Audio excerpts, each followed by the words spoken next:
अस्सलाम वालेकुम। Today we will discuss carbohydrates. Carbohydrate जो है वो पहला मॉलिक्यूल था जो हमने पढ़ा। The first biomolecule is the carbohydrate. जैसा कि मैंने पहले भी आपको बताया है कि ये प्लांट बेस्ड होते हैं। एनिमल्स के अंदर कार्बोहाइड्रेट्स नहीं होते हैं। कार्बोहाइड्रेट्स के अगर आप लफ्ज़ पे गौर करें तो आपको पता चलेगा कि ये दो लफ्ज़ों से मिलके बनता है। It's mean hydrated carbon. Hydra पे कहते हैं पानी को, कार्बन कहते हैं कार्बन को, हाइड्रोजन। पानी का क्या फार्मूला है? H2O और साथ में हमने मिला दी कार्बन। यानी कि इसमें ले दे के 3 चीज़ें हैं हमारे पास कार्बोहाइड्रेट्स में। एक है कार्बन, दूसरा है हाइड्रा यानी कि H एंड O।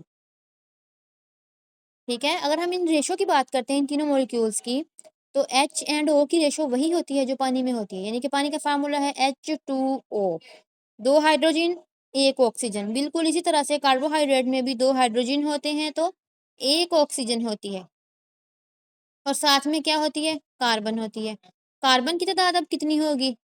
जितनी ऑक्सीजन की तादाद होगी। यानी कि अगर 1 ऑक्सीजन है तो 1 ही क्या होगा? कार्बन।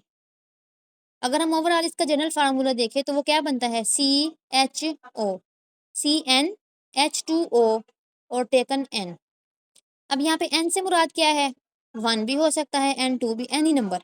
अगर N 1 होगा तो क्या फार्मूला बन जाना हमारे पास?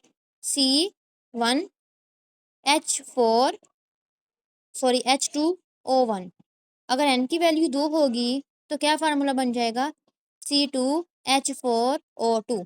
यानी कार्बन और ऑक्सीजन की तादाद एक जैसी होती है और हाइड्रोजन की तादाद इनसे डबल होती है। अगर एक कार्बन होगा तो 2 हाइड्रोजन होंगे, 2 कार्बन होंगे तो 4 हाइड्रोजन होंगे।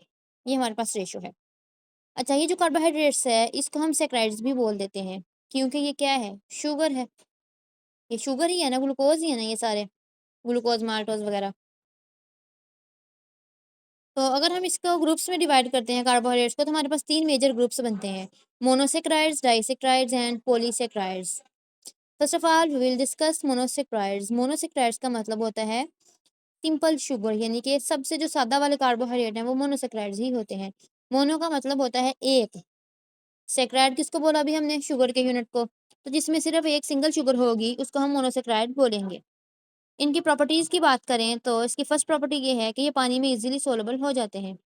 सेकंड प्रॉपर्टी ये है कि इसका टेस्ट बहुत ही मीठा होता है।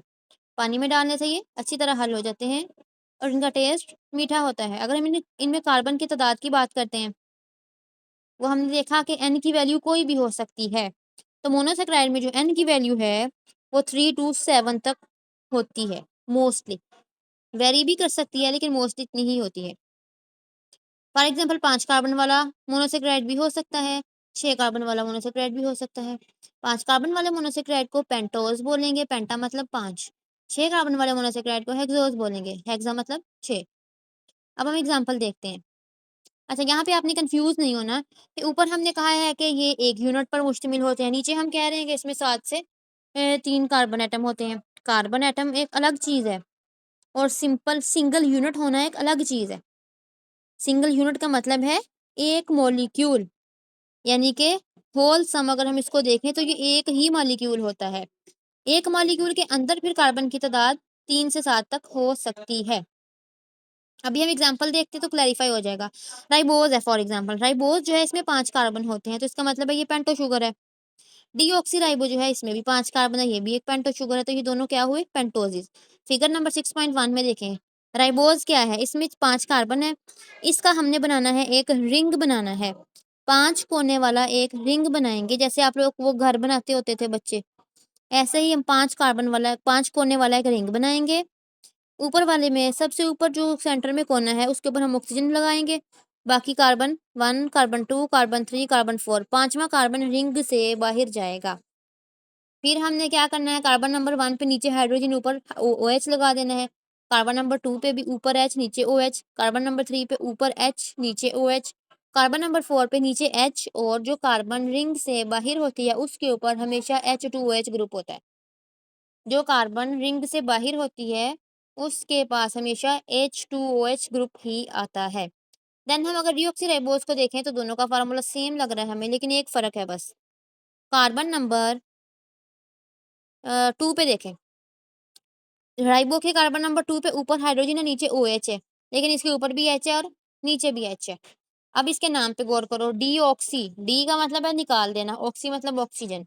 यानी अगर राइबोज में से आप ऑक्सीजन को निकाल दें, एक ऑक्सीजन को निकाल दें जो कि कार्बन नंबर 2 पे नीचे लगी हुई है, तो हमारा डीऑक्सी राइबोज बन जाता है।